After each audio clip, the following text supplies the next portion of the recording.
Okay. Glad we caught that. Are you okay? I'm okay. Power down. Hello and welcome to another episode of Proudland, where it is all of Proud and half of me. I am your host, Roland, virtually sitting here in my comfy chair with Proud. Proud, how are you? Okay. What is that even? What are you doing here? What are you mimicking? All right. Sounds like a Street Fighter character. King of Fighters, actually, but yes. Oh, Are you okay? Yes, I am. I feel like you're talking Tusk right now, like, ooh, well, it's the bunch. No, I'm talking like Terry from King of Fighters. I don't know. I just got Terry in my head. Terry's the best. That's not bad. Yeah, it's pretty close, huh? That's, you know how I'm good at why? it? Every time Audrey's mad at me, there's an after everything she says. I don't understand why you're doing that. You're so dumb. It's like, why do you carry out your A's like that? Anyway. Because you're not getting any A's. Nope, I'm not getting any A's. I'm not getting any of the letters. Any of the letters. Nope. Nope. The letter you're getting is an F for fool. The letter I'm getting is an F for fuck off. Is what I'm getting. Anyway, welcome. Relationship. Yeah, no, well, you know, there's a baby. It still is not here as of late 6.88. We still don't have a baby. I am going to. 8-9. My baby has been in the womb for what? 6.85 probably all the way to 6.88. This baby's lived through like 3 patches. So Jesus Christ. Yeah, I'm definitely counting the time. Good patches though. It's a good omen. Yeah, 6.85 was a pretty good patch for me. 6.86, okay. 6.87 and 6.88, seemingly the same patch. So, but today we're here to talk about late 6.88, and basically how to succeed. I started a Smurf, as I like to call it. It's my Smurf. Oh God, yeah. Yeah, it's another account because I'm still not convinced that my MMR is what it is. Follow your fucking heart, dude. So I started a super tryhard account. Super doing it. Super duper tryhard. Keep going. I've been playing Morphling a ton. I've been playing Sven. I've been playing Juggernaut. And then I've been playing a smattering of a lot of heroes, and that's because... What's in the smatter? Come on, you gotta tell me what's in the smatter. Okay, in the smatter is Lion, is Venge, is Storm, is Mirana, is Sand King, is Faceless. So he hits you with the Morphling, and then you say, this dude, all he can do is carry, and then bam, the fucking Lion pops out. Finger of death, alright. Yep, is Oracle, is Visage, is Legion Commander. Play Visage. I have a 100% win rate over 5 games with Visage. Then he hits you with the fucking Visage down below, the uppercut of a Visage. Visage is deceptively good, and I love those birds. So I sometimes will. Nature lover too. Rolo's the full fucking package, man. I pick Visage into. But I don't really have like a formula, and that's where you come in today is giving me a formula for when to pick. Here's your formula: never pick Visage. Yeah, never pick Visage, and I haven't in a while. This was earlier on when you start a new account. What happens? First the Valve asks you, or Steam or the Dota client asks you, are you new to this game? Have you played some? Or are you an expert? And I put I've never played the game. Never fucking played. Yeah, I put I've never played, and so which button shoots? Which is the trigger? Is it left trigger? Is it left mouse button? Where do I plug my controller in? What is Dota 2? That's what you're saying. I'm an absolute beginner, and I immediately felt bad for those first 5 games of mine because you're a fucking liar. I dominated them. I just absolutely crushed, and it was definitely not fair, but it was pretty cool how quickly Valve was like, "You're a fucking liar," and was like, "No," and then I was watch list now. You know that, right? That's not okay. It isn't okay. It's actually like really like I ruined like 5 hours of 9 other people's time. I guess the other I was people. sitting there and I was like, "Hey, my friend, do you want to start playing Dota 2?" And then they were like, "Sure." And then I walked them through a game, and then they're like, "All right, I'm gonna start. I'm gonna play my first game for myself." And then this fucking Rolo piece of shit picks Visage, and then it's a reenactment of the movie Birds, and Alfred Hitchcock is like, "Yes, this is exactly what I wanted to happen."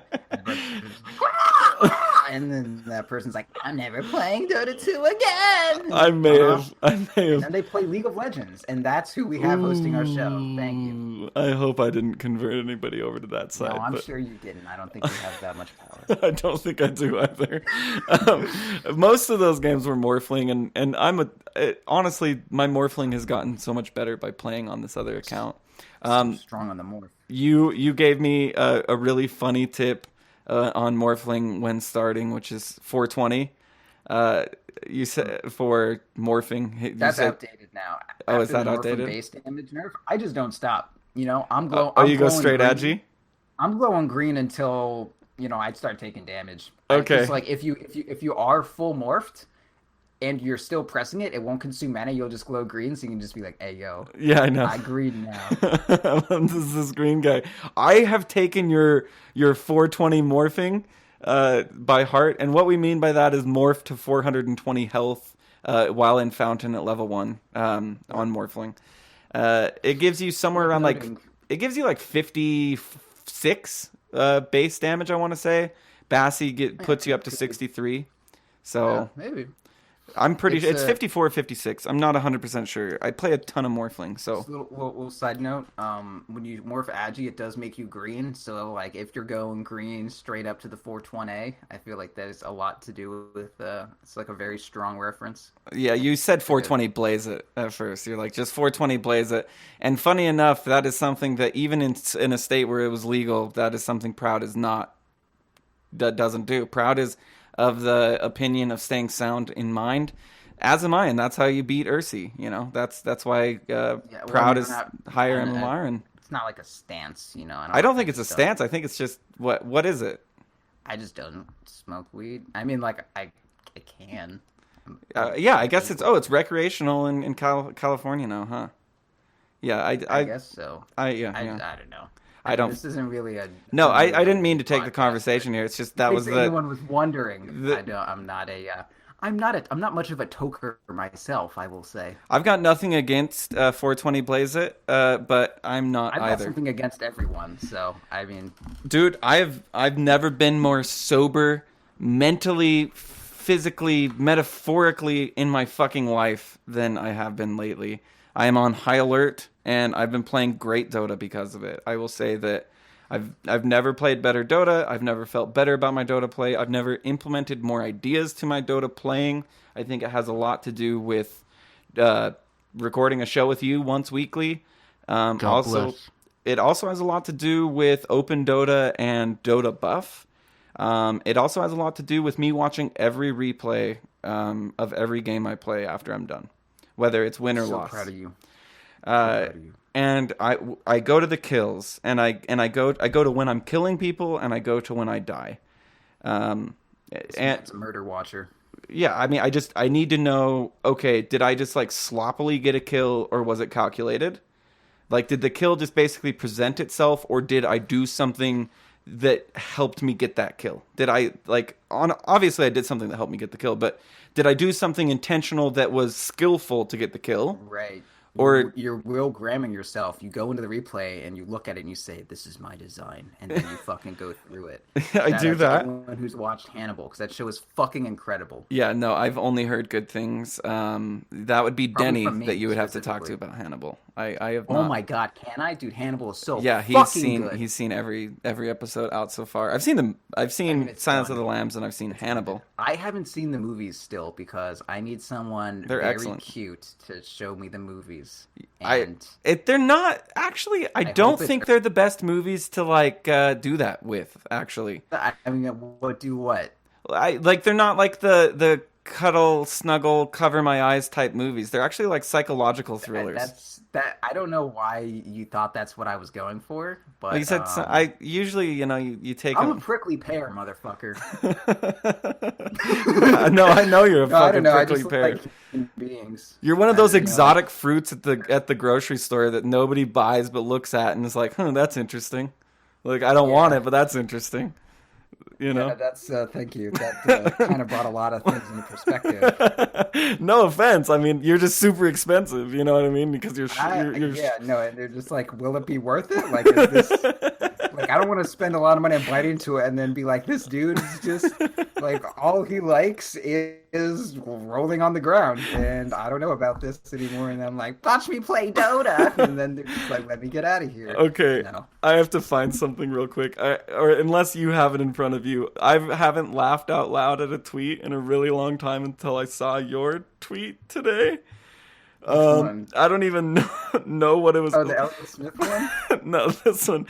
So proud, and we'll get into right after this, we'll get into this. This is in reference to, what is the prize for placing last on the .p ladder, or is that the prestige of the title reward enough? Asking for a friend.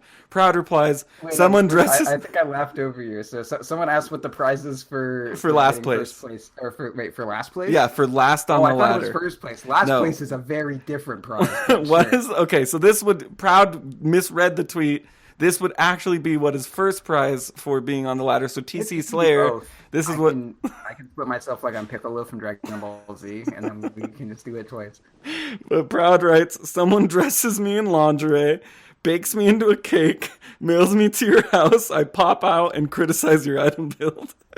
Oh man, I woke up and read that and literally just laughed out loud. That was hilarious. Because that's exactly what you would do. You would be there and you'd just be ridiculous in this lingerie, and then you'd be like, but you went poor man's shield on Juggernaut. Why did you go poor man's shield?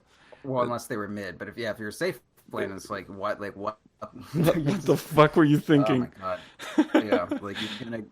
That was my last game. I went poor man's shield, divine rapier, echo saber in my last game on Jug in the safe lane.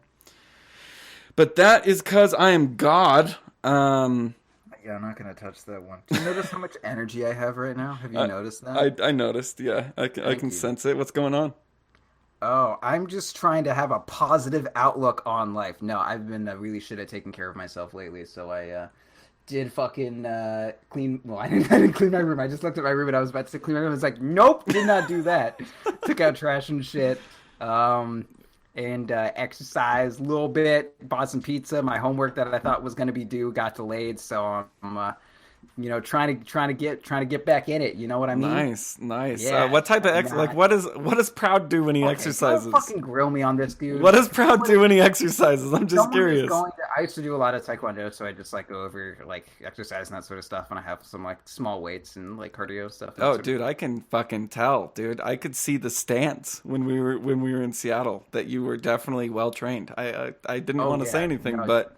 I'm a well trained taekwondo martial artist. I could see by your stance, just the way you stood showed confidence and great balance. Honestly, yeah. There was no way you were falling over. Going on, I could have fucking dropped you with a front side kick in a fucking minute. All right, moving on. So today, how to succeed amongst the masses, how to climb MMR, how to be a better player, how to work with 4 other people other than yourself. I'm going to focus a little bit on solo queue today. That's because that's all I've been doing. I have about 50 games of Dota, 35 of which have probably happened in the last week. They've all been... this boy. Yep, they've all been normal, like not ranked because I'm not high enough level. Normal solo queue. I'm almost high enough level. I almost have enough games on my Smurf. Can't wait. I can't wait too. Of course, nobody likes the YASP estimate, and so I'm not even going to give it. But we'll see. What is it, buddy? It doesn't matter because it's what is it, buddy? It's like so it was at 4,400, and then it went down to 3,700, and then it went down to 3,600. It's been as low as 2,800. I climbed up to 3,300, and now I'm sitting at about like 3,430. Exactly 3,430 as it stands. God bless this boy. I knew he could do it. I Pass as much confidence. I don't know if that's gonna stand. So I am in high skill, so I know that it is at least above 3100. I don't know about that. I think high skill is above 3100 MMR, and then very high skill is above 3800 or something like that. I'm not 100% positive. I don't know, man. I'm playing. So the thing is, it's wildly different from ranked because there isn't a pick order. It's just everybody. You have 70 seconds, and you have to pick by the time the 70 seconds runs out because it's not ranked. So are you like exclusively playing all pick? That's all I play is all pick. Yeah, I was doing all random and random draft for a little while, but what I found with all random was, I mean, I'm not gonna boast and be like I can play any hero, but I felt like I kind of knew what to do with most of the heroes that I got all randomed, but that was where most of the flaming and most of the DCing was coming from, and I still get a loss even if game is safe to leave, unless it's before 5 minutes. You know what I mean? So I stay till the bitter end. I have 0 abandons on this account, so like I will stay till the bitter end. Is pretty questionable, but I mean, if I were you, I would just be fucking jamming on that random draft. No, they ruined random draft when they put it in ranked, and it's like you have like 50 heroes now. Like that fucking, I hate that random draft, man. I don't like random draft either because I have way too many Pudge and Invoker players in my games that will like exclusively play that. That is all they play. That is all they do. If they don't get Pudge, they whine and then pick like something useless and feed. Okay. So I like to go all pick. I like to let them get what they want to get. And I always pick not to counter. I always pick at 0 seconds because the time, like early on when I was doing this, I was picking Sven safe lane and I was picking it like 30 seconds in or 20 seconds in. Was like, all right, whatever, fucking counter me, I'm Sven. Or picking Jug because Jug is such a popular hero in pretty much every skill bracket, but especially in the lower skill brackets that I was like, I wanted to have Jug. But what was happening is I would pick Jug and then somebody would pick Slark and then go safe lane with me. And it would be like, I would rather support the Slark than play Jug Slark in the safe lane because we already have Tidehunter Axe in the off lane and we have Tinker mid. You know what I mean? And then I'm just fucked if I pick. So I wait until 0 seconds. If indeed my hovering Juggernaut in the safe lane stays true and they're going to allow me to safe lane Juggernaut and somebody's going to jungle and then the other people are going to fight over mid and off lane, whatever, that's nice. I'll play core. But for the most part, there was a drow today that clicked drow and said, support me or I'll feed. Okay. And so I picked Avenge and supported the drow. Because I said, this is my MMR. I'm stuck in this game. Or not my MMR. This is my, soon to be MMR. And so I did. And we won the game, like, handily. Because I listened to... There we go, Drow. There we go. It sucks that, I mean, like, my first initial thought was, fuck this person. Like, what a fucking douche. Yeah, what a fucking piece of shit. But what are my alternatives? Call him a fucking douche, get in the game and be like, you're a fucking douche, Drow. I'm going to contest farm and ruin the game for us. Yeah, you can do that.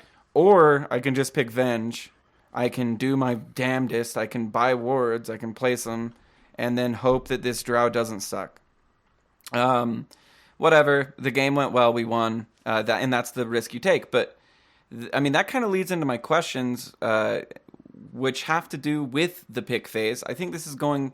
I mean, we can take it from... I think it works both ways, whether you're waiting for somebody to pick or you're going every other. Which would be like, okay, I know that I want to support. Does that mean I first pick? Should a support always first pick in a ranked pub? I would say for the most part, because someone's gonna have to first pick, right? Like I feel like if you look at Pro Dota, okay, there are two things to consider when you're picking. How much counters are going to affect you, and how priority the hero that you, or how high priority the hero that you want to pick is. It's like when Invoker is first pick because he's going almost to the matchup and he's so good that he's just fucking incredible. Not that he is right now, but I'm just saying like when he was. Or take like OD right now or whatever. You will first pick that so they don't get it. Or an Omni Knight. Like I'm not so much first picking Omni Knight because he's a support. I'm first picking Omni Knight because he's so fucking good that I don't want them to get it. Also, he doesn't really have a counter. And when you think about whether or not you should first pick a support, it's not so much that they're supports, it's just that your supports aren't likely to be countered. So like let's say someone picks a lion. It's not like like when I pick OD and they pick Nyx or something, like that's a real thing that like I just got countered. When they pick lion, like what's the lion counter? Like you fucking like what is it? But then there's some heroes like Crystal Maiden. I fucking hate anyone who will ever like first pick CM. They're like, oh, you know what? CM? That's a support. She's poverty. What's wrong? What? Explain. All right, so let me paint you a picture. Okay. Of a precarious position that a CM may be placed in. So let's say you first pick CM, and then I pick Slark, or I pick Juggernaut, or I pick Lifestealer, and then you have like a jungler or something. What the CM's gonna press W, and then I'm not gonna be in the W anymore. I'm not gonna be in Frostbite. Like you just told me that there is a hero that I can directly counter, so that. But like let's say I've already picked like Wraith King or something, and then you have CM, and I now will just be in Frostbite every fucking time. Or that's a really good point. I'm going to stop you for a second, because usually when you think of counter, you think of that hero kills me. You think of that hero's going to kill me. He counters me. He can kill me really quickly. But that's another way of getting countered, by saying you make my spells moot. You basically like Lifestealer making everything that Crystal Maiden does, with the exception of the ultimate. Even that, I press Q. Q, is it all magical? The ult? Yeah. Okay. There's the ult use. It's 100% magic. Yeah, it doesn't go through BKB or anything. Okay. Yeah, and then but like another hero like Skywrath is not, because Skywrath can silence Lifestealer, and Lifestealer can't rage when he silenced. But CM is like every one of her abilities, it doesn't stop him from raging, and he can rage out of it, and she has no ability to do anything when he's in rage. And he's fast, and she's and just slow. Two-shot you. Yeah, and just and you're dead. Yeah, and, that makes a lot of sense. Juggernaut is similar. Almost any Manta style hero, if they're always going to build Manta, like PL, you can doppelwalk out of Frostbite. Like there are a lot of heroes that CM just can't do shit to. Like if it's a Slark, like the fuck is CM gonna do to a goddamn Slark? Which this was a two-part question, which was, when should I pick support first? And then also, does this meta, late 6.88, lend better to a subset of supports? And I think that's what we're kind of finding here, is that because this meta is kind of like the all-inclusive meta, right? Like, that is what is fucking posited by everybody in the club, so I'll say yes. I'm just taking that like as it is. Like, of course you still have your outlier heroes like Earth Spirit and all those, but it seems like I'll say can trend. Everything can find its position based on the way the wheel turns. Yeah, so it seems like if that's the case, I'd feel a lot better picking a lion instead of a CM. You know what I mean? Or like you were saying. I feel like there's more examples than just Crystal Maiden. Okay, here's what I'll say. To apply this more to like this patch specifically, and this is part of why Wings is so incredible. Almost every hero, like Dota 2 is a fucking beautiful ass game. Almost everything has a reaction. Like Dota's like the only competitive game I've played where game knowledge can actually just outdo fucking like raw mechanical like monkey skill. Yeah. Like if I'm playing StarCraft, like if someone is just built like a fucking robot, they will beat me no matter how much smarter I am than them. I can do the fucking most badass flanks and tactics and shit, but if they just produce their ball of fucking Marines and Marauders and Medivacs, I fucking lose. Put a good turret somewhere, and but Dota's different, man. Dota's like the only game where you can just like be fucking smarter, and like Wings puts that out a lot because everything has a reaction, everything can be countered. Because Wings can play everything, they can always play your counter strategy, and that's really fucking cool. And if you want to apply that to picks, if everything can be countered, you want to pick the thing that has the least severe counters earliest, so that as you get further down the pick selection and you keep alternating picks, they'll only have one or maybe even 0 picks to like pick your counter. So if I pick something like a CM, there is a shit ton of things that counter CM, so that's awful. So that's a support that shit to pick. But if I pick something like like say Marana. Marana doesn't really have any counters. There are some things like there are very specific things like things that dispel arrow that are good, like Abaddon or Legion Commander. But those heroes suck in general. So like, and there's like you can Shadow Demon like egg people and stuff, but there's heroes that can get banned out, etc. But like. So you want to pick something that doesn't have a lot of counters early and something that, is specialized against what they have or is just really good and is more worried about counters than countering something else like a Meepo later on. But in general, typically it ends up that normally supports are the ones that counter other heroes. But there are some situations like CM and Chen and like Enigma, like weird specialized supports that don't just do like, oh, this hero stuns and is squishy and has a slow. Yeah, I see a lot of like non-trad supports as of late.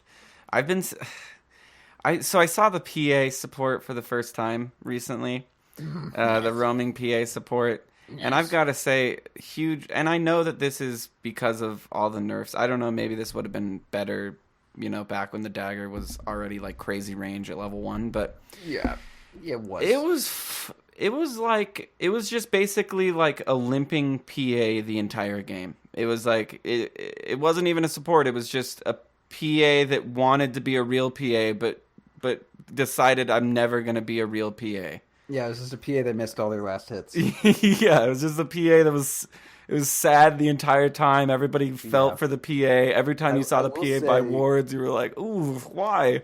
But it was like, it was first pick. The PA was insistent. This is good. We're all like, no, why don't you, grab Shadow Shaman. I love Shadow Shaman. We're talking 2 disables. We're talking a huge nuke. We're talking an awesome ultimate ability. Like, I love Shadow Shaman. Let's play more Shadow Shaman. You don't have to yell. Oh, I don't yell at all, ever in games. I am so net neutral and so, like, I sound like I am just completely numb to life when I'm on the microphone, dude. I don't even... fucking sociopath in this Dota game. I'm just all like... he does is win. Like, even when things are done well played. Like, I do not get over enthusiastic because that's what leads to people... dissension in the ranks, and like that is my number one goal, is to keep this hate-filled group of people just not hating each other and hating the enemy. I so often pivot to, but fuck that PA. Did you see what that enemy PA built? What a noob. Let's crush that PA. I am literally on this movement of hate the enemy, don't hate each other. And I'm trying to, in every game, trying to get my team to hate the enemy. And it's honestly working to a certain degree. I get them mad. I make fun of the enemy's item builds, even if they're fine. And then they're like, yeah. Why does this jug have Phase, Aquila, Vanguard, Yasha, Diffusal, then into Manta? And it works. It fucking works. Because if you can get your team polarized on anything, they're going to stay polarized on that. And then all of a sudden they start talking in all chat and talking shit, which I'm totally fine with so long as they're talking shit on the enemy. So I oftentimes will pause it throughout the entire game, like, man, this jug sucks. This jug really sucks. And nobody wants to beat somebody more than somebody who sucks. Like, people look at weakness in Dota 2 and want to crush it even further. It's this weird, like, psychological thing. Usually it happens on your team. Right? Like, the weakest person on your team is the one who gets the most shit. Granted, that's fair, whatever. He's doing bad. You want to give him shit.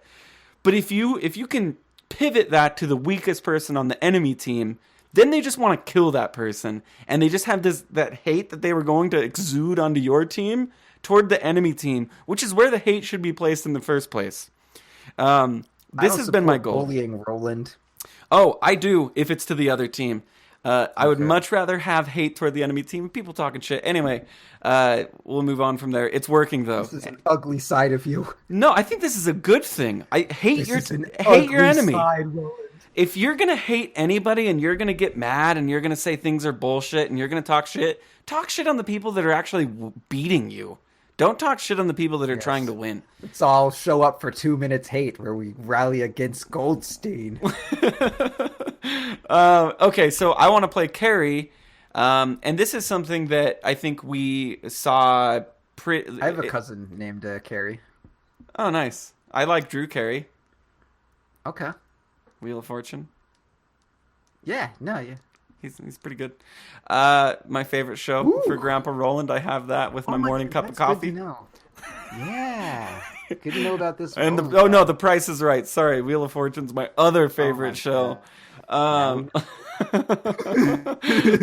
Okay, so I want to play carry. This is something that we've seen from NP with their first pick Sven. I've heard of them. Yeah, their Team NP, I guess, is what they go by. But it was really cool to see, one, the Venno jungle, and two, the first pick Sven and how it was dealt with. Because this is something that I don't know how to deal with a Sven. Every time I see a Sven get picked, I think of you, and you're like, I think of Bane. And I'm like, Bane, that's right, I need to pick Bane, but I want to play core, I don't want to play Bane. We already have supports. So what do I do if I want to play a carry? When am I picking this? How should I be communicating with my team? How do you do it in a higher bracket when you solo pub? The first thing you need to do is you immediately need to fucking mouse your icon. That's the word I use. I'm mouse over this, even though that's not just click your icon, but I'm gonna call it just so we're aware of the diction I use for future reference. Sure. Mouse your icon over the safe lane, and then immediately highlight a carry. Oftentimes I even ban, like if I'm playing ranked, you do the ban before whatever. I will almost always ban a carry just so that there's no confusion. Because if I ban. Oh, he's supporting Pudge safe lane. Oh no, he changed his mind. Like, no, I'm just gonna ban anti-mage. I don't fucking know. Ban anti-mage. Anti-mage gets banned a lot. I'm anti-mage. And then I click on Sven, like, oh, he changed from wanting anti-mage to Sven. Because they're just dumb. Anyway, they see that icon and they're like, this person is thinking about 2 whole carries that he wants to play. That's the thought that in their head. So you need to get that shit in immediately. You do not know how many times some motherfucker's going to be like, I moused over it first. It's mine. Which is not how anything works. But some people think it is. So just do that and fucking be over there. I normally like to pick, I almost always try to pick before the mid, before our mid. And I kind of like to pick as soon as I know there's at least like one hero I'll do well against or just something I'm super confident with. Like when I was playing Drow, I'd first pick a Drow, because Drow will first pick a hero. You can do that. If you want to play a hero like Sven, for the most part, you can do that. Sven doesn't really have counters so much as Sven counters other people. Like, Sven is great against Juggernaut. Juggernaut ults you. You have incredible armor. You don't give a fuck. Who else? There's someone else that was in my head and I just forgot. And it really bothers me, okay? It, really bothers me. Who's the other person's? Oh, PA. Yeah, PA. Yeah, PA. Sven don't give a fuck about a PA, man. Dude, it feels like PA and Sven are like Batman versus Superman, where like PA is Batman. Oh yeah. And Sven's Superman. I like this. Except I hate the Batman Superman match. Yeah. No, well, it feels like I'm a big. Yeah, no, I agree with that. I'm a big Superman fan, and any really. Time, man, You're a big fan of the lamest superhero of all time? See, this is how I know you don't actually read Superman. I don't, but I just know that some guy from some other planet is lame. Superman is awesome. Superman done well is like one of the coolest characters ever. Dude, read All-Star Superman by Grant Morrison. Like, that will fucking sell you on the goddamn character. He's so fucking good. Anyway, Superman Red Sun. Oh, man, I like mail that to you. That book is so good. Yeah, dude, I'm into Superman hardcore. Superman, Captain America, Cyclops. Captain America. I like Captain America. Yeah, Captain America's pretty cool. He used to be a little better. I don't know. He's been getting weird. I don't really read too much anymore, but I'd never read comics. Cyclops, man. I never read comics. Yeah. I'll be honest. I didn't really, but I got into it. Literally, what got me into it was watching. There's this Marvel vs. Capcom 2 video of Justin Wong as Cyclops, and he just fucking solo kills. Like, he's down to Cyclops with half health, and then he kills the guy's other 3 heroes or 3 fighters that he selected. And I was like, holy shit. And then I just was like, I'm gonna read Cyclops, and it was like, oh my god, I'm in love with this character. So I started reading comics. Anyway, weird nice. smattering of your favorite superheroes. I've got to say, Captain America, Superman, and Cyclops. Yeah, I mean Star-Lord too, but that was the run that was popular enough that they made the Guardians of the Galaxy movie. Like that Cyclops or that Star-Lord, so fucking good. And then afterwards, Bendis took over and like they made him completely different, and they made him blonde. Like why is he blonde now? And it's just You didn't like Guardians of the Galaxy? The movie? I love the movie. I love the movie. It's like pretty different from the comics, but like that run of Guardians of the, or that movie was inspired from the run of Guardians of the Galaxy that I love. And then after the movie came out, they started making new Guardians of the Galaxy comics that were completely different from the stuff that the movie was based on. And it was like, the fuck are you like? Normally you adapt the comics to be like the movie, not anyway. That's a side tangent. Like Guardians, man, that comic was so fucking good. Anyway, yeah. So I want to throw you in that circumstance. You first pick Drow. You first pick Drow, and you hover safe lane, and then some douchebag fifth picks Juggernaut after you have a perfectly neat. You have a solo off lane that's good. You have a jungle that's good, and you have no place for this Juggernaut or Slark or whatever. And he decides to lane with you as Drow. Somebody has to concede in support. You don't have a support. You were planning on this guy to support. Who? Okay, wait. Have I picked Drow? Or yeah, you first picked. You first picked Drow. You said that was fine. Okay, so how am I gonna support if I already picked Drow? Well, somebody has to. You have 5 cores now. Okay, well, I'll buy Courier and an Iron Talon and go to fucking town. And you'll just go to jungle? Is that your plan? I mean, this happens to me all the time. That's why this is a question, because when I first pick a carry, oftentimes it's just 4 more cores, and then we just don't have a courier. And I'm like, okay, somebody has to concede. Always buy Courier. There are so many games that I've played where just like a support didn't, but like we have a jungler, and then like our last support like picks a bounty hunter, and then they have like a Windlace and an Orb of Venom, and I'm like, like that's not like we need a 5, not a fucking roaming 4. But I bought a lot of Couriers in my life. I'll let you know right now. Just buy. So you just go visionless the entire game? I might buy 1 ward, but only if it's going to help me specifically. Okay, because I dealt with this. Eventually, I'll buy wards. Like I've also bought a lot of wards in my life. But with my starting gold, fuck no. Okay, starting gold, you'll buy a courier because it's and I agree. I had this happen to me in a Mirana game today where I moused over mid. We had it perfectly set up where the safe lane was going to be some dual whatever, and it was a support and a carry, and the off lane was going to be another dual lane. And I was going Mirana mid. I pick my Mirana, and then the safe lane decides to both go core. Of course, they build their starting items, and we are courierless and we are wardless. And I bought a courier and I bought a ward. I mean, if you're Mirana can work as a support. Like if I'm Drow, there ain't no way I'm playing this goddamn. But I was mid. I was our mid. And what ended up happening is the. Oh wait. So you were still mid after you had 5 cores. Yes, we had. No one was going to. No one was contesting mid. They were contesting safe lane. It feels like safe lane is the highest. Like it, in my opinion, right now, just from the games that I've been playing, and I've been playing a lot of Dota. It feels like safe lane is more contested than mid lately. Yeah, I'd agree. Everyone wants items. Everyone wants to be. People have realized it is the safe lane. People have realized this is where I get the most farm. And yeah, people love the sound of gold. People love gold. People love items. People love to win games, and that's what does it. Dude, man, I should change my phone's text ringtone to the like chink of gold that you get. That's a good. That was a sound, but that was a slur. That's a sound. I do the same thing, right. Like ching ching ching ching with a sword. Yeah. Like it's a sound. It's a sound. Yeah, man. Funny how automatopoeia can turn offensive. Yeah, it is. It is funny. But what wasn't funny is the dude picks it, and instead of me getting on the comms and being like, "You're a fucking idiot," like you were hovering over a support, and instead now you're just going to make things worse. I said, "It's okay. I'll buy the courier and the wards." To which I get, "Yes, you will, noob." And I don't say anything because what's it going to do?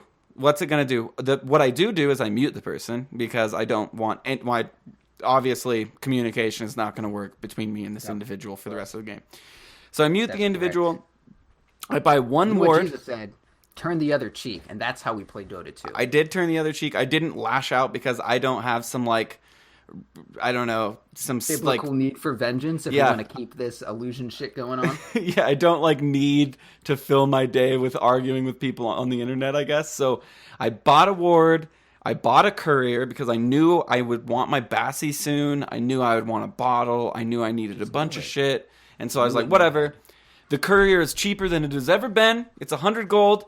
I'll go ahead and buy it, and I'll spend 165 of my 625 starting gold on support items because I want a high ground ward. I'm Mirana. I love a high ground ward. And I was up against, I think I was up against a Pudge. So it was like doubly good. High ground ward. Oh, yeah. That's what my friend Mirana needs. So I do it. I mean, and I'm doing pretty well. I mean, I'm getting like, I got like 40 by 10, 40 last hits by 10. So I know benchmarks are bad, but I hadn't died 40 by 10, and we have 4 wards at 10 minutes. And so I say, okay. That's what we're looking for. I say, okay, whatever, 250 gold. I'll spend it. Like, what is 250 gold to a mid laner? Whatever. I'll spend it. I bought 4 wards, and I placed them, to which the second safe laner says, yep, that's right, ward bitch. Oh my god. And I don't say anything, and I mute and deafen, and he dies and abandons the game.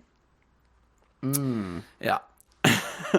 And so in World of Warcraft, where I was a warrior, but I knew that I could tank because I wasn't an asshole, and I had a DPS warrior buddy. He's like, yeah, you take the damage for me, and then I stopped taking the damage for him. That was great. Dude, I'm just like, whatever. I want to win these games. I want to get through these games. It feels like a fucking prison sentence, but whatever. I'm still going in with a good attitude. I have music playing in the background. I don't even care. I place the 4 wards, and I do the like lazy warding where I just ward along the river, like I spot. You know what? I was about to ask you if you were listening to Lazy Town, and then you said the lazy warding, and I was like, I knew it. Oh no, I had just some random Discover Weekly on. Audrey's turned me on to this Discover Weekly Spotify playlist thing. Yeah, Discover Weekly Spotify playlist is like one of my favorite new artists. What do you think about their last album? Yeah, so I'm playing a game, so I don't know who I'm listening to. You know what I mean? Yeah. I'm not like alt tabbing like, who is this? That's how I feel about a lot of the voices I hear. Yeah, it's like, oh, this is good. Sometimes I'll recognize a song and be like, oh yeah, this is so and so. But anyway, I do the lazy warding where I go top lane and I put one in the top lane near the tier 1, and then I do just super lazy forwarding. I need it as Mirana. I need vision, and I say 250 gold. Like at that moment, I rationalized in my mind that wards are the cheapest item in the game. And what does cheap mean? Cheap is a relative term, right? Because in order for something to be cheap, it has to be relative to another something, right? This is true. This is good analysis. Wards are fucking cheap. I mean, for what they provide you, 65 gold for what they provide you for 7 minutes I mean, there's nothing that comes close to the value that a ward brings. And I realized that if I'm a carry and there's wards and there's an ogre that needs his 4 staff now and he's our only support, I'll just buy him. I do not give a fuck. Like that's 2 last hits for me. That's 1 arrow into a catapult. It just doesn't even matter. I'll buy it. I'll place it. I have good movement. Whatever. Yeah. And if you're forming up a storm, spread the wealth. This is a socialist, positive podcast. Yeah, and it was a bummer. I was doing so well. Anyway, this game ends with me 1v5 because the safe lane abandons. The other guy, then another guy abandons. Then of course the another guy dies and abandons. And so I have like 13,000 gold, but I can't get out of the base. I'm in one of those situations. You know what I mean? And I fought it out to the end, 1v5. But it was a terrible game, and it just went to show that I even conceded. I didn't say a thing, and it's so hard to get along. Anyway, that was what I wanted to talk to you about. Is that something you'd do if there weren't anybody buying wards and you were a Mirana mid? Yeah, you need vision. Absolutely. I mean, you know me. I'm I have the carry guilt deep within me. Sins of my forefathers, ingrained into my blood. And I know that there was one time when Burning got a last hit, and DDC was like, "Can I please have this ward, sir?" And Burning says, he looks down to his child and he says, "No." And I say, "No, I will give you that ward, DDC.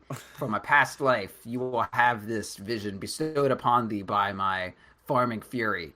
And so I give, you know, that's all. It's just in me. I can't help it. I'm a giver. I'm the giving tree. If I'm playing Treant, I give it. So anyway, I can't stop it. And you gotta, if nothing's happening, you gotta look inward. You gotta say, like, what can I do to help? And you gotta just do it. You know, you're playing Sven. You take an ancient stack. You just got 1,000 gold. Who is to say you cannot spare a penny for the poor? It's not even for it's just to win the game. I mean, that's what I'm ultimately realizing is all my quibbles and all my arguments and all my bullshit that I've done in the past with people. And you're a quibbler, you know, you're a quibbler. I am like, I don't know. I'll argue stupidity any day. I'll argue stupidity, but lately it's just not worth it. And the goal is to win, and oftentimes we get wrapped up in the now and not the eventual goal of, guess what, guys? We're here to play to win. We're not here to play to fucking quibble about the next 3 minutes of this game. The overarching theme of this game is to get a W. Anyway, I would love for people to realize that. But I'm keeping my frustration, not in Keep it game. right up your butt. So keep it right in your butt. Yeah, right in the butt. Out of your butt. Yep. I leave it in there. And then I go in and have explosive, angry diarrhea. Yeah. This is Roland for Proud saying, "Leave it in your butt." Okay, we're not quite ready to end. So now I want to talk about. So I went through 52 games. Oh my god. Yes, I did a lot. We have a madman on this show, everyone. I did a ton of prep for this show just because I wanted to talk about something that I'm personally going through in my Dota 2-ness right now, and I wanted some higher level perspective on some things that I'm going through. So I'm safe lane most of the time, whether I'm support or whether I'm core. I'm safe lane. It's your environment, man. You got to thrive. I don't really love contesting in off lane because I feel like it doesn't really matter. At least for me, like I can stop that anti-mage for the first 5 minutes of the game, but people are just gonna feed him the second I leave this lane. He's just gonna like supporting the off lane. Yeah, supporting the off lane. I will not I just won't do it. Their safe lane. Yeah, I will not contest their safe lane because the second I leave, all the work that I've done is just put to shame in the matter of like seconds. So the second I leave, that Undying dies. You know what I mean? Or the second I leave, that Spirit Breaker dies, and everything's just gone. Yeah, I feel like everyone's offlaner just like exudes this locus of entropy. Yeah, definitely. And Weaver, I know that we've talked about this all the time, but it's Weaver offlane all the time. And this hero, I'm constantly, I'm a salve buyer. I'm buying salves all the time lately because... Big salve connoisseur on this show, ladies and gentlemen. I'm a salve connoisseur, and I even buy them for teammates because I say experience, keeping the quote-unquote idiot alive is always good, and if I don't have a heal spell, well, I can buy one, which is a salve. And so I do that a lot, but in the off lane, it feels just useless, and I just won't do it. I just assume their carry is going to be somebody that we have to fight with later on in the game, and I'll just deal with it later on in the game. I'm not going to deal with it right now. I mean, honestly, Dota 2 is such a snowballer game. Everyone is just so fucking stupid and makes so many fucking goddamn stupid-ass mistakes. Just let them snowball and kill them, you know? Like, that's kind of where I'm at. And comeback mechanic. And I'm hoping that my guy is going to snowball and nobody's going to kill him. Yeah, and that's why I like to go safe lane either as the snowballer or as the person that's helping snowball. I knew that baller thing was going to come out. Oh, God. That takes me right back to high school. Okay, so...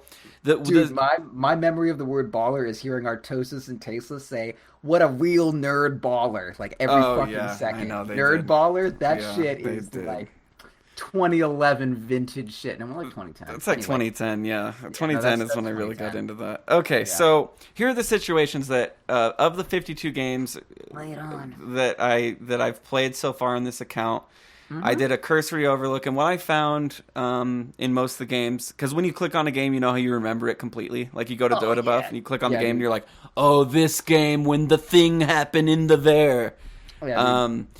So what I find is I'm safe lane, and there is an alchemist mid, an opposing alchemist, an alchemist on the other team. Yeah, I remember this game. And he's just getting fed and like crazy. Oh my God. And I don't know what to do. Whether I'm the core or whether I'm the support, I go mid and I feel like, oh God, he's already so far ahead. I'm just going to feed him worse. Yep. What do I do?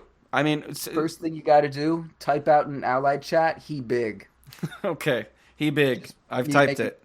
So all right, so you click on Alchemist, you ping one of his items, go, oh, he big, and then you take it from there. All right, so we've got that step one, and I've had enough time to formulate a response. So you've got to kind of let him get overconfident. Know what I mean? So I've got to let him get like his Radiance armlet by like 13, 14 minutes. If it doesn't look like you can do anything meaningfully to him, like, okay, so are you just this like destitute fucking like Mad Max scrounger in the wasteland, like looking for any amount of hope on your team? Like usually, yeah, usually like, yes. The best person on your team is the fucking oh God, what was that kid's name in Road Warrior? What, the wild kid, the savage kid? I don't know. Do you know the kid I'm talking about? No. Fuck. We don't. I don't think we want. I don't. Jesus. Anyway, there's this little tiny child, and he has a boomerang, and he just fucking walks out of a hole and fucking cleaves the motherfucker's head off with his goddamn boomerang. Anyway, that's the closest thing you have to an ally. So you don't really have the tools to like contest this guy. He's just fucking crazy. So here's what you do: you stop loss. You try to fucking hold everyone's morale. You say, if we ever kill this motherfucker. Like, imagine his head on a goddamn platter, and then everyone will fucking, like, eat his girth. Like, that's what you gotta do. Like, he's getting fat. Like, he's a fucking pig, and he's fattening himself up for the fucking slaughter. And it's coming hard. And he doesn't even fucking know it. He thinks he's a bull. He's a goddamn I wish I could record cow. this. I would just play it every time I'm dealing with an alchemist. It's like a boost of morale. Anytime some motherfucker gets fat in your game, just know that they're eating the goddamn zombie lard, and that you're just gonna feast on them even harder as soon as they die. So you just gotta say, all right, we're just gonna plan for this kill. You got to stay vigilant. You got to keep your smokes up. Got to get them smokes all. You got to buy them up, and then you got to stay with your team. And whenever you see that person, you see one of their lion TP'd to where Jug is already farming on top, and then Alchemist is doing his shitty walk like with his fucking like arms up like like going down the lane. That you say, everybody, this is it. This is feast time. And then you smoke up, you get your hunting rifles, you get your camouflage, you get your fucking get her done hat or whatever, like you fucking white trash piece of shit, and you get in there and you fucking hunt yourself a goddamn fat ass pig. Okay, so let's parse what you've said here. If he big, he gold big. So you let this guy. You just. Do I sound like I'm in a parsing mood, Roland? It's no. I don't care what mood you're in. You sound like you're in a unique mood, though. That's for sure. Yeah, I'm remotely happy right now. Coming from a truly, truly depressed individual, yeah, I'm remotely. I tried to kill myself when I was 11, so we got a lot of it to go around. Oh man. Okay, let's not get too heavy on here. We've got Dota to play. We don't pull shots in the Proud House. The Proud House is just my mind because I own nothing. Oh my god, dude. Oh man, I'll never feel sorry for you. I want you to know that because no, I'm not a person anyone should feel sorry for. My misery is of my own making. Well, no, it's just, do you want somebody to feel sorry for you? That's the last thing you want. I don't want people to feel sorry for me, dude. You make. I just want my cape to show up, dude. Yeah, I know your cape looks. It's gonna look dashing for sure. Yeah, dude, I'm gonna be a dasher. Okay, so to wrap what you said about Alchemist, let him get overconfident. Unite your team in the fact that, hey, this dude's going to be worth a ton of gold when we kill him. Eventually kill him. One kill is going to lead to another, on Alchemist, to the point where you've rubber banded so hard that you. I actually want to just steal this right now. Is that okay? Sure. Okay. So this is something that kind of when we were talking with Stan King for the Thursday show that's coming out that we recorded earlier today.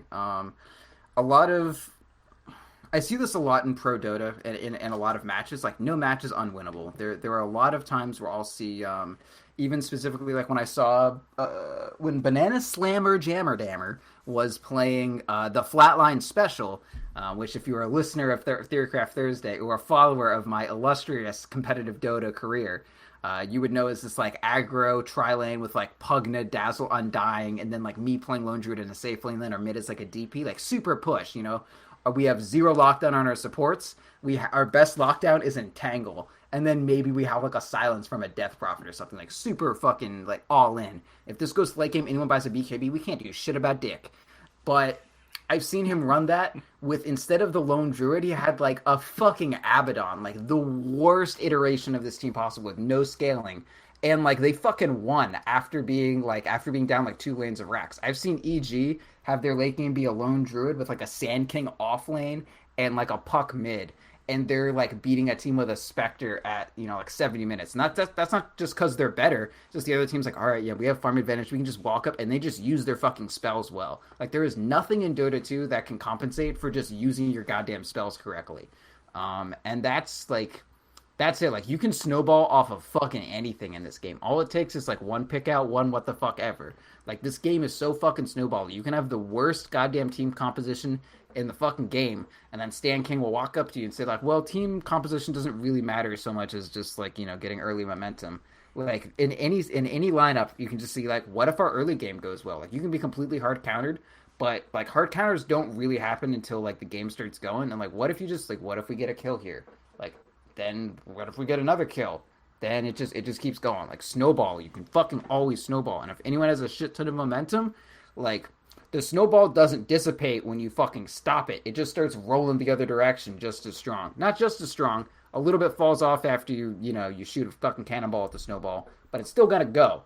So, you know, it may look insurmountable, but that alchemist is the fattest of pigs, and you will feast on his flesh when he finally extends, and then you will be the fattest of fat. All right, let's talk about somebody with a faster metabolism but equally as fat.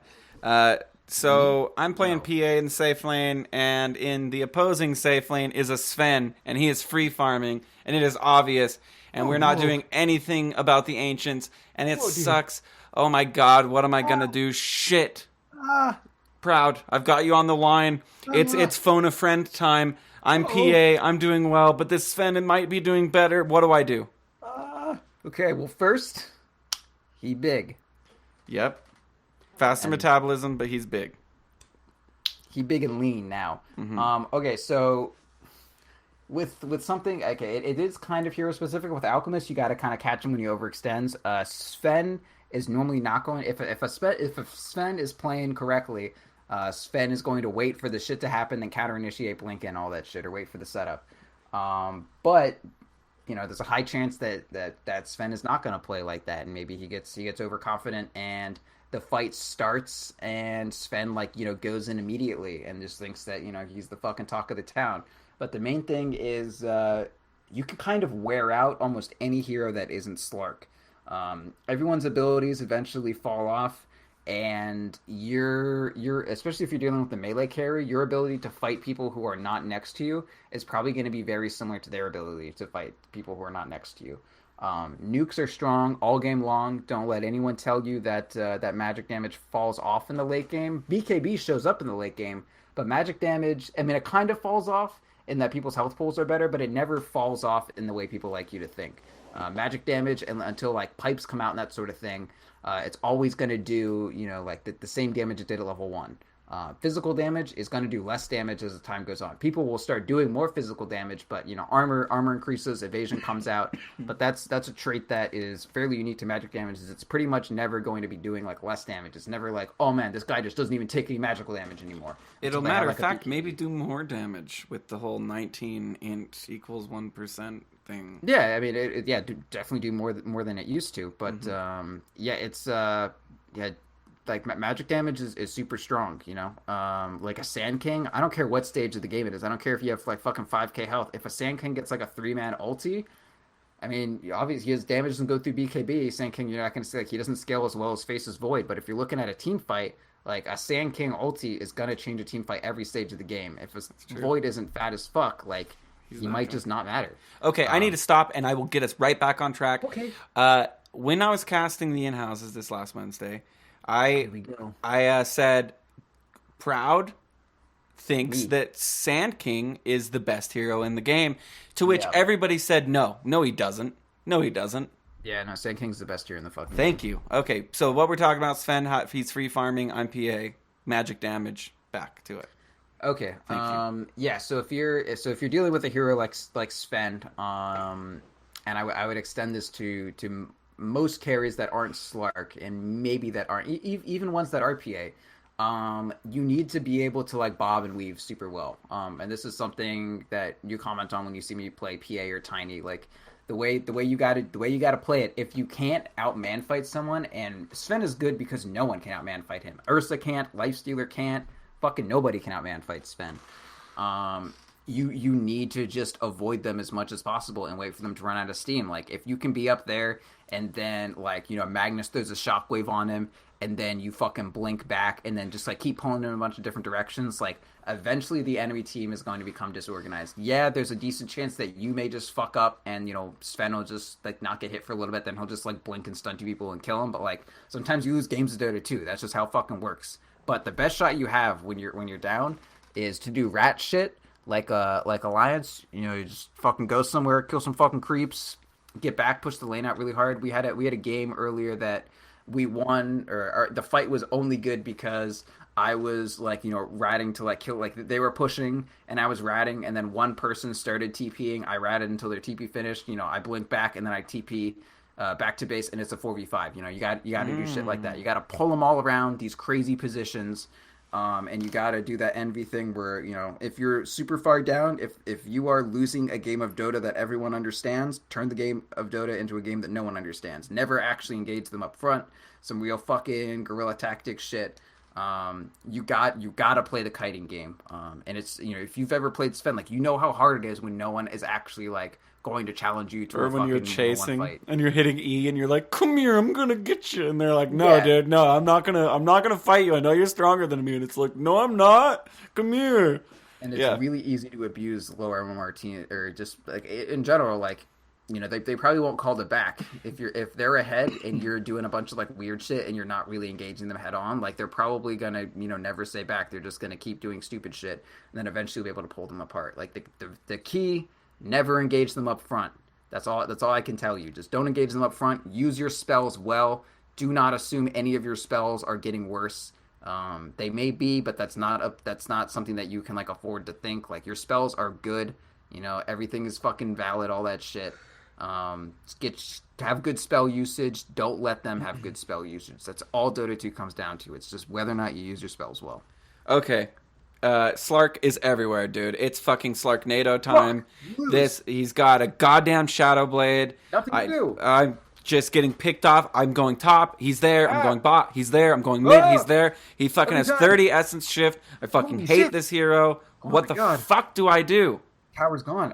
Okay. You gotta plan around him and you gotta surprise him. Slark is. I mean, I'm not gonna pretend like, oh, it's fine. Just do this. Slark is mostly countered by picks, and a Slark that can go unchecked. You gotta hope that they get overzealous. Like if you don't have a disruptor, if you don't have like a timber saw, you don't have an axe or something like that, Slark can be really, really fucking difficult to deal with. And that's just like a fact. So are there items? Are there play styles? Is it just okay, be safer? Is there like a rule of thumb? Is there something that I can is it my fault every time I die to this motherfucker? It's not exactly your fault, but if you're dying a lot in general, it's your fault. No individual action can be like, it's not like, oh, that one kill was your fault for certain. You can't really know. You can't really know that. But in general, if you're dying a lot, then yeah, you're probably doing something wrong. You need to have like a fucking like defensive grid, if that makes sense. Not even talking about wards, but like if anyone on your team can't be killed by Sven, you need to be between. You either need to be like humping them, or you need to be like immediately between them and someone else who can't be killed by Slark. So you kind of need like a safety net, and not like a safety net to fall into, but like a net around you. Some kind of field of human beings, and it just so happens to also be a net that's trying to catch Slark. Is it Orchid? I know that Orchid is okay against because he can still Death Pact it off. If you already clicked the Death Pact before you Orchid. Sure, it's kind of like you have to surprise him and get the Orchid. You have to surprise him with the Orchid and surprise him with it. Or wait for it's also Dark Pact. I remember I listened. Dark Pact, Dark Pact, and I was like close, but no cigar. Death Pact is the points ability. Okay, right? Yes, thank you. Yes, Death Pact, not to be confused with Dark Pact. Anyway. Yeah, so Dark Pact, and the purging ability. So, I guess. Be patient with an Orchid. Hope to do that. Yeah, Orchid, Sheepstick. Basher is fantastic because even if he Dark Packs, one Bash, there's always going to be another. And Basher is fucking fantastic. But yeah, like Abyssal's great. Sheepstick is great, although very few heroes go Sheepstick these days. But an Orchid is decent. Yules is a fantastic defensive item against. Because he's gonna pounce on you, and then you're gonna Yules for pretty much the entire duration. He's probably gonna pounce and have Dark Pack clicked, and he's gonna try to kill you within that. And if he can't get his burst out to kill you immediately, then you'll like come down and he'll have Dark Pack down and all that shit, and you'll be able to get out. But that's good. So if I'm a support, just build toward that. If I'm just getting picked off all the time, that makes a lot of sense. Okay. And also after his Dark Pact, it's an ability to like hold him out for a second or stop him from Dark Pacting, all that shit. But yeah, like it's hard to itemize against Slark. Like you need a lot of items. Raindrop is still fine against him. But I'm not gonna lie to you. The hero is fucking hard to deal with. It's like incredibly hard, honestly, if you don't have the correct heroes to deal with them. But one good tactic, just drop a sentry, think where he's going to pop up to kill you. Hope he doesn't notice that he loses his Shadow Dance, and just fucking kill him. There was in the Sharknado game, the infamous game where Maya Tovent played that Slark and just like went fucking balls out crazy. There were a number of kills that we got that were we placed a sentry ward. I told everyone to just sit up here and just don't fucking move, and then like 40 seconds later he walked up and we killed him. And that happened a number of times. And the way that we lost that game was I wanted to do that again because I knew he was going to come in from like they took mid racks, and I knew he was going to come in from mid, so I said, yo, just like wait here at like the south side of our top racks and we'll find him. And then we did, but no one came, so it was just me, and he didn't die in an anomaly slash. It was very sad. I think I don't remember exactly, but yeah. So like the only way to really stop a Slark that's going crazy, place a sentry ward where you think he's gonna be. You need a fucking 5-man. It's like you need to be patient. It's like set a bear trap down for the fish guy. He's a prowler. You got to set some traps for the prowlers. Like the prowlers prowl on you. You do not prowl on the prowler. You know what I mean? That's actually fucking pretty wise statement just there. Okay, we two left, and then close us out. My wife's texting me. She's not feeling good. Which I'm not feeling good when Axe is cutting my lane and I'm a melee carry. What the fuck do I do? Oh god. See, I'm glad that I just don't run into this anymore, because once you hit a high enough MMR, like people just figured out how to beat it. Because like this is how I felt when I was running into this shit still. I was like, why does no one just do this? Did people just figure it out and they just haven't told me why this is not viable? Because man, it works. It works. I mean, especially when it's like Axe Dazzle. Yeah. Well, like Axe Dazzle against like say I don't know. I'm anti-mage. I'm Sven. I don't know. Maybe those aren't even the best examples. I'm some melee hero that just Chaos Knight even that just dude. I can't go up to him. He'll kill me. I'm sorry. And the support that I have also can't deal with it. It's not a ranged support, which I'm trying to think. Like it's I don't know. It's a Treant. You had a Treant. Yeah, I have a Treant. It's rough, and or I'm just solo lane, like because that's usually what happens in the safe lane because I have a jungle and there's just this Axe and I can't deal with the creeps. The creeps are killing me, and I can't deal with him. If the Axe is cutting and you can't deal with him and you can't deal with the creeps, get the fuck out. Okay. Just leave. Okay. Just get out of the lane. And just go, split mid? If you know you're going to die. Okay, so here's the thought. I touched on this, I think, a while ago, but I'm sure a lot of offlaners can attest to. Oftentimes they'll say, man, this lane is fucking unplayable. Like, I need to get out of here. And they will say that after they've died 3 times, and it has been proven. And then they them TP back after dying 3 times. Well, no. So if they say like, okay, I can't go back to this lane anymore, and then they'll like go jungle or something. But what causes that epiphany is like their 3rd death. And obviously, if they were better players, they would have predicted that the 3rd death was going to happen, or that the 2nd death was going to happen, and just altogether been like, okay, I'm not going to do this.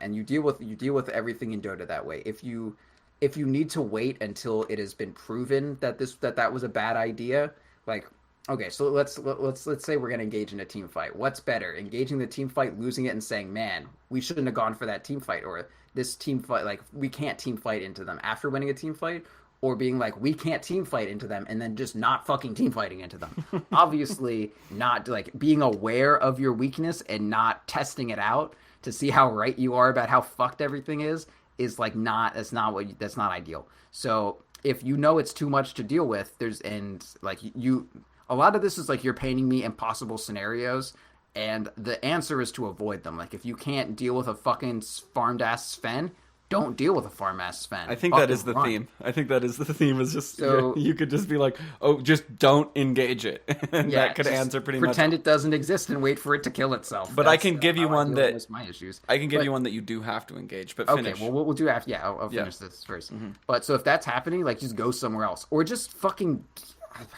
put your thumb in your ass, dude. Come on, keep it up. That honestly is sometimes like what I feel like doing, or just hiding in like the trees behind the tower and just like, oh god, someone and something, please. He'll burn himself out, and he'll be like, well, turns out I can't stay behind your tier 1 all day because eventually the tier 1 is gone, and then he's just sitting there, and then he's like, cutting the wave, but eventually the creeps are gonna get to your tier 2, and he can't cut the tier 2 that's by your tier 3. And if he does want to do that, be like, hey guys, do you want to port back to base to get health and mana and kill an axe? It's a win game win. So I mean, if your mid can't rotate to help you out, if like there's no range here to deal with it, like, let them take the safe lane tower. Like, you don't know how many games I've been in where the correct decision was actually to just be like, fuck it, go back to base. Like, wait for 100 passive gold to buy an Iron Talent. I mean, I didn't used to have Iron Talent, so none of these. Sure. But in current day, this is what old me would have done. And you just buy an Iron Talent and be like, I'm gonna do that off lane hard camp because the jungle isn't even safe right now. Like, you can do that. Like, just fuck off and do whatever. And then 10 minutes will happen. You'll be like, oh, I'm like 5 minutes down on farm. And then it'll be like, well, guess what? Their important axe that just cut your lane and got a shit ton of net worth died, and now you've got 5 minutes of farm in one Once kill. again, like, the pig got fat. Now we're all feasting. That fat ass pig had an axe and fucking fell on it and slit its own goddamn throat. And it turns out Dazzle isn't good at 45 minutes. I mean, he's fine, but anyway. But yeah, like there was the Sven game that I played. I think it was the game I played for Thursday, and like I played like garbage. Like, I played so fucking bad. I was so disappointed in myself. I missed so many fucking last hits I shouldn't have, because I haven't been playing that much Dota, and like I've been feeling weird, hence why I'm trying to not feel weird. And I was playing like fucking garbage, dude.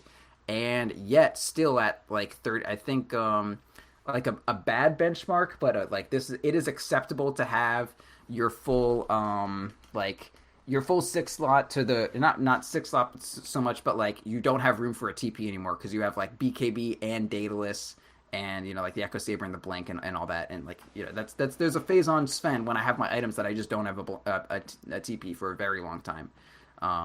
And I got to that even though I was playing like garbage, and the whole time I was like, God, I just missed so much fuck last hits. I only have like 50 CS at 10 minutes. Like, I'm just fucking playing like I'm like, the worst thing is when you're getting last hits after like the laning phase and then you're missing them. Like it's 20 minutes and like you're like, I can't. I'll just get this. I have 100, like I have 200 damage, and then you miss it. You're like, what the? Like, come on! I shouldn't be missing hits anymore, man. And like, it was that kind of game. But even then, I still got a Daedalus at 34 minutes, and I was 6 slotted at 34 minutes, and I was like, that's not that bad. Maybe I'm just fucking whiny. Well, you get yourself in these like I don't know, these like moods. I do the same thing where I have like okay timing still, but they're not the timing that I wanted, and so this is bullshit and fuck this game, and it's a horrible game. I mean, I that's a fine timing to have. Like, I was like, after I looked at it, I was like, oh, I'm okay. But there was parts in the game where like it just looked like I was so fucked, and then it just worked out. It just worked itself out. I don't know if I got a key kill or something like that, but it just fucking worked itself out. And that's how Dota works, you know. Like the game can be utter fucking garbage, and then a couple things happen, and like, oh hey, I got 3 creep. Like I got like a big, like a huge wave came, and I got it, and then we got a kill, and now I'm on track again. So like I think the main thing coming back from this episode that I want to like hammer home is like no game is ever set in stone, and if it looks like you're doing badly, like getting kills in Dota leads you to getting more kills, and getting more and more and more kills leads you to playing like shit and then giving away everything you got. So it's true. Get back. I feel like one of the main things that I want to tell people, one of the main things I like to communicate is get the fuck back, and then also they're not going to get the fuck back, so kill them. And you'll win a lot of games that you like thought were unwinnable, and you'll not lose a lot of games that you thought were unlosable but actually were. Okay, so seeing as every scenario that I've painted so far has been basically avoid, wait for them to fuck up. I want to present two situations that are hard to avoid, which is Spirit Breaker. I'll bring this one up first. Spirit Breaker plagues my MMR. He's a plaguer, that one. Being against him really sucks. You can feel it when he's charging you, and you know you're dead. You're under the tower isn't safe. Running home isn't safe. I'm playing PA. It's not safe. I'm gonna die. And usually I notice this most when I'm playing support and when I'm playing PA. I feel like people pick Spirit Breaker into PA all the time, and they just, dude, they break my spirit. They seriously fucking break my spirit to the point where you pick a PA, and then you can just hear them say, "The breaker comes for the Phantom Assassin." And then that's really good. People are gonna think I put that in like post production. I didn't. That's live. Thank you. Yeah. So what do I do? I'm PA and other kinds of parties. I'm PA. I'm getting wrecked. The Spirit Breaker got his 6, and he charges in, he ults me, and I die. And that's what happens. Play super far back. Don't play the PA to go in. Like, only throw daggers. If he's gonna charge you, he's gonna charge you like way in the back, and you're just gonna spam your blink strike out. So here, the thing with PA is that she's super fucking bad against people with armor. PA is the only hero that I will ever build an AC on Sven against. It's just, as soon as someone gets a bunch of armor, PA is just like, oh fuck. Like, if you can't just blink in and kill the motherfucker, like, you can't do shit. And Spirit Breaker has like 77 base armor, I think it is. Spirit Breaker? Yeah, 77 base armor. I don't know how much base. Close. It's pretty close to. Does he have a lot of base armor? Oh yeah, man. He's like it's like 37 base armor. You're 37? I mean, not actually, but I know you're exaggerating. Like, I honestly don't. I can pull up the Dota wiki. I'm doing that right now. We do it fucking live. We're doing it. I didn't know he was well endowed in the armor. Yeah, he's got like 5.5 armor at level 1. Jesus, okay. And like 1 billion fucking health. And does he have agi gain? He has like 1.7 agi gain. That's not too bad. But yeah, he has a lot of health. He builds blade mail too. Like, he's a I mean, sometimes he does. He can build armor items. Seems like it's core. I mean, I feel like I always build blade mail on Spirit Breaker, but almost always. I mean, you don't have that many items that like actually synergize with him. Like, you can't go attack speed really because his base attack time is so shit. I mean, he can go like armlet and that sort of thing, but yeah, like blade mail's good on him. I mean, there's a lot of items that are like, solid. But anyway, yeah, so he's gonna have a shit ton of armor. So like, you're not gonna. It's not like he's gonna like open up on you and then ult you and then you're gonna wait for your opening and then kill him. You're just gonna get the fuck away and wait for your team to like hit him with magic nukes. So like, just keep throwing daggers. Try to stay out of sight.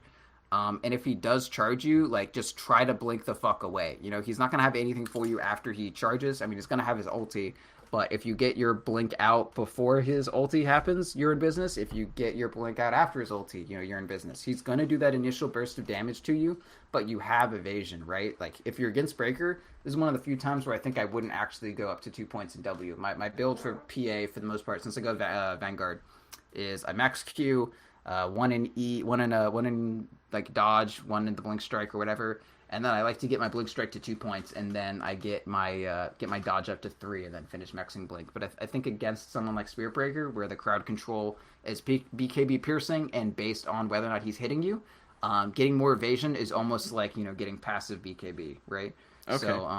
So make sure you have the evasion maxed. Blink away you want. Like, he's fast, but it costs him a lot to charge, you know, deep into someone, or deep into your team. So, like, make him overextend himself. And you need to kind of kill him as a team. He's not a solo kill for PA. You want to solo kill supports, not Spirit Breakers. Okay. And the last squishy supports. Spirit Breakers is support, but you know you want to kill CM because she's gonna fucking freeze you, and you can still press Q. Yeah. Oh, I know. It's something that I've noticed that I still play back, and for the most part, it feels like I still win the game overall. But he's great at making you feel like you're doing shit. Like that you're just having a shit game. And even though maybe your timings are a little, like you were saying, like maybe 5 minutes late, your timing, he can maybe make your timings 3 to 5 minutes late. Yeah. It still like makes you feel like you're having a horrible game. And it's watching the replays, I will say that, and comparing benchmarks, it even when because you can go back to your mental, you know, framework of, oh my God, I'm losing this game, it's going so horrible. But when you watch the replay, you're like, it's not going that bad. Like the net worth, and you're like, I'm 1K below their top. Like, yeah, like I'm still doing pretty good actually. The game is still winnable. Yeah, so that's why replays are really, really affirming on some cases like that. Okay, so last scenario would be it's a drow strat. Right. I want to also say against the hero like Spirit Breaker and stuff that, you know, is going to be like BKB piercing and like fucking you up like that. One, always try to stay full health if you're against someone who can just, you know, like immediately ball on you. Two, I mean Vanguard. I like Vanguard. Yeah. But the main thing is don't be stingy with your BKB usage. I think that's a problem that I've been having is like, you know, waiting till like the last second to like, you know, right before the stun hits me, and then turns out another stun hit me that I wasn't preparing for. But like if Spirit Breaker's opening up on you, it's probably unlikely that he's going to be the only one trying to attack you, and even if he is, Spirit Breaker is not going to do any damage to you outside of the magic damage of his charge and his ulti. So even though his stuns are BKB piercing, if you pop the BKB, you know, his whole stun lock will finish and you'll come out of it with full health. So, you know, if you are at the point where you've got the BKB, I know there's a lot of times where you'll, you know, be at the point where you don't have it yet, but don't be afraid of like BKBing for a full, you know, Bane ulti. Because I mean, yeah, Bane Fiend scripts you the whole time, but you have evasion and you don't take any magic damage. So like worst come to worst, you just like blink out of their entire combo that was meant to kill you, and then you sit on the back lines, toss daggers, and wait for your opening. Like, don't be afraid to BKB a full CC chain, and then just like sit in your BKB not taking damage. Like, that's acceptable. Okay, duly noted. Drow strat. Oh, dude, that's how I feel lately. Ban it. Ban it. Okay, so I just play Pudge. Why? Just pulling drow toward you, just getting drow. Like that's okay. Disabling drow's ult, basically getting distance on drow. Is that the whole idea? Like a lot of drow tactics. I mean, this is a bit less now that drow draft is not just like 5 ranged heroes. They're all get the aura. How fantastic! And it's more like, well, drow and then a ranged mid, and then everyone else is just gonna, you know, tanky and super, like they create distance basically. Yeah, they're just gonna like space. Dump garbage down your shirt, and you're just like, or ice cubes down your back, and you're like, ooh. Yeah. Well, yeah. I mean, that's the like off laner will do the ice cubes, and they're 4. They're 4 Elder Titan, and it's just gonna like it's terrible. With a trash can and I'll put it tell on you. your head. It's terrible for my opponents when I play drow, and I'll tell you, I once upon a time, very recently, would only skill E in stats, and I gotta tell you, the stun not the stun, the frost arrows and the silence, really good. Yeah, they're fucking fantastic. Yeah, really Drow good. is one of the most fun heroes to skill, honestly, because there are so many. I almost always am 2-0-1 at level 3 because the second point frost arrows is so fucking good. Because the first point frost arrows really doesn't fucking do anything. Isn't it like 8%? It's like 11 or something. Oh, okay. It's really like unsubstantial. And it just like puts you at like the same move speed as and like your fucking like attack animation is so goddamn garbage. Once you get to like a 22% slow, like you can fucking solo kill any motherfucker you see. Yeah. But yeah, no, anyway. Like I love. So just pick distance closers against a Drow strat? Yeah, like distance closers are good. I hear like Sand King. Like what the fuck is a Drow gonna do if Sand King epicenters and blink strikes on it, or that's true. Like blink spur strikes, right? Like that's fucking like you're done. So it's more in the pick phase with Drow strat. I mean, it's more identifying it. Very much so. Also, just being able to pull the team apart. I've noticed a lot of times, like when I've been playing Drow or watching other teams play Drow, if you have anything that screws with their positioning, or you engage in a way that they're not predicting, like Drow is a lot like, I really can't believe I'm about to fucking do this. But it's a lot like a formation, like a lineup when you're playing football. I don't. Yeah. Right. Yeah. I know. Anyway, here's the point. I know sports ball. Like I don't like sports. And stuff like that. I just wanted my dad to like me once, so I tried to like football. There's some real shit for you.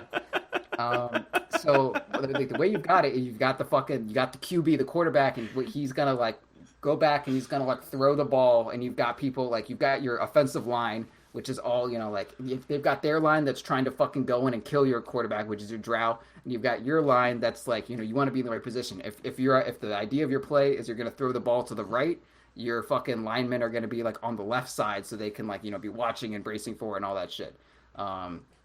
As in your linemen are going to like shift to the left, so they're coming at you from that kind of thing. So like the Drow is all about the formation. Drow's going to be in the back. There's going to be someone behind her to counter initiate. There's going to be someone up front to take the initial damage. All that shit. So if you engage from a weird angle, like if any formation is like pointing somewhere, and if formation has a front and a back, it has a flank that you can always flank. So a team like a Drow, you want to just go in from the side, force out their position, and make the Drow, like there was a game that I lost because my shitty ass fucking stupid motherfucker offlaner decided to farm a camp while I was trying to siege a tower, and then they attacked him, and the only way I could walk over to protect him was I had to walk like between the Radiant tier 2 mid and like that section of trees with the little path through it. So I was just like getting hit by a tower, and I was trying to like walk to the Radiant hard camp from like the Dire side, like Dire perspective, and like I got sandwiched between like a tower and then a set of trees, and I just had no escape path. And like because we got engaged on from that side, and I had to walk a bad way to like be helping. Like if they engaged us front on, I could have dealt with it. But because it was from the side, we were fucked completely. They didn't need any crazy positioning tools. They didn't need nothing. They just needed to engage in a way that we weren't prepared for. So similar to other things, like the way to win is guerrilla warfare. Like if someone is ahead, that means they can win a straight up game of Dota way better than you can. But if you smoke them from the side, if you know when they're going to siege and you like get them from a certain perspective, you don't even need to kill the Drow so much as you need to draw her in a bad position. And it's not, you don't need to explicitly know what position you're trying to get for her. You don't need to do some incredible like crazy tactics shit. Like I don't care if you're not very good at advanced wars or chess. Just do something weird, and there's a better chance she's going to be in a real shit position than if you do everything predictably. That makes a lot of sense. And I mean, also what helps is knowing that if you are within a certain range of Drow, that her ultimate turns off, and she no longer gets a million agility. So yeah, that's a good thing to know. Side note about that, this is something that I brought up that I hadn't really thought of, and Sam had never thought of because he's dumb. And that's when she loses that agi, it's not just like she doesn't do as much damage. She loses armor. She is not a high agi hero, and she doesn't build a single item for armor besides like the Bassi aura. So she takes an incredible amount of physical damage if you get on her. Like countering Drow with a ranged hero isn't just like, oh, it doesn't get up in her face. So Drow will not take very much damage from a ranged right clicker because she has so much fucking armor. So like a blink, like it feels like Sven might be a good answer. Great. Sven doesn't take any fucking damage. If Sven blinks on a Drow and stuns her, she's dead. What the fuck yeah. is she gonna do? I didn't realize, honestly, I didn't think about the armor implication either, because if we're talking, isn't it like 80 agility at level 16? Something like that. I think it's like 40, 60, 80. Yeah, I think it's like, 40, 60, 80. So we're talking easily, 10 armor from that? That's a like 11 and a half, 77 plus 3. Yeah, so we're talking... That's a lot. 11 ton armor of damage. More than... Hero. More than a desolator, basically. I mean, assume that you just all of a sudden your Sven has a deso when you blink on and stun and then start echo savoring down. That's a really brilliant point. Who thought up that point? Because that's a good one. What, the armor thing? Yeah. You're talking to him, buddy. Really? I'm so fucking good at everything. I mean, people. So one, Denny was surprised that you were the captain of the team, and I was like, "What? Why are you surprised?" Denny also was like, "Oh yeah, I'm sure Proud thinks Sand King's the best hero in the game. Oh, I'm sure." If you ever listen to any of our fucking shows, there's at least 5 minutes of prayer I know. We told you Sand King was great. I know, and I think he did that scoff like, "Oh yeah, Sand King's the best." Because of all the hero kicks that I've ever been on, it was Sand King was the biggest. Oh, yes, he was just like, okay, buddy. Yeah, so he was just like, oh yeah, Proud thinks that your hero is the best hero in the game, huh? Because I think Denny still has that association that I play even though I don't even play that much Sand King and I play him wrong. I've started to play the Caustic Sand King opposed to the Sandstorm Sand King, but yeah, for a very long time, Sand King was like my dig. And I think when I brought that up to Denny, he was like, okay, buddy, yeah, I'm sure Proud thinks that. We all know it's Juggernaut, but yeah, okay.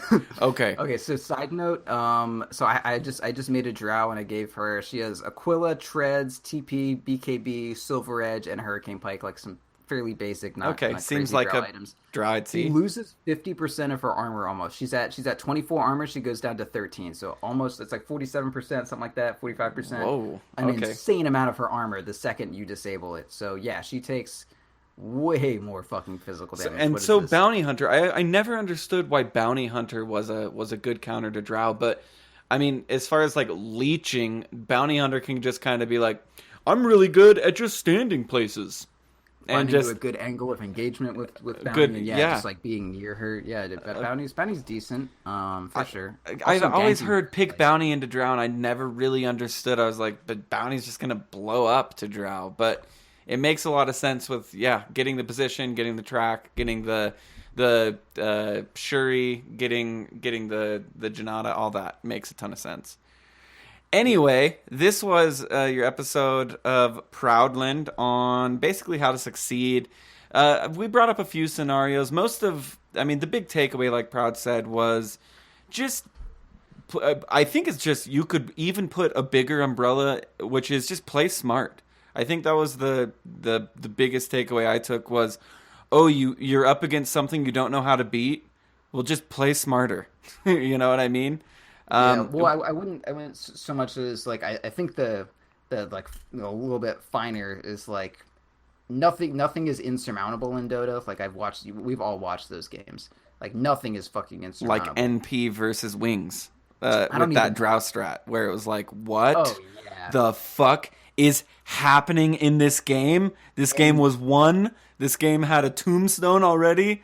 That was anyway. Everyone can throw, and like all you got to do to beat another set of Dota 2 players is use your spells better than them. At any point in the game, as long as you use your spells well, pull them apart. Do the envy shit where like just make them not understand Dota anymore. Just do weird shit. Try not to feed. If something looks bad, leave. Dota map, huge map. Dota map, big map. Is he big? That Dota map. So just fucking like, and I cannot overstate this. Like this is the main thing that I want any safe lane player to walk away with is if your lane is shit, just fucking leave. Just get the fuck out of there. Just get out. Even if the mid hates you, maybe go mid. No, what the fuck? No, don't do that. No, like, I mean, unless the mid left their lane. Like, don't be like, my lane sucks, can I have your lane? Like, they'll be like, what? Get out! Like, what are you doing? That is not gonna help anyone. No, just, buy an Iron Talon, take 2 minutes to kill a fucking hard camp. I don't care. You can put yourself in timeout. Doesn't matter. Just wait for the fucking bad man to go away.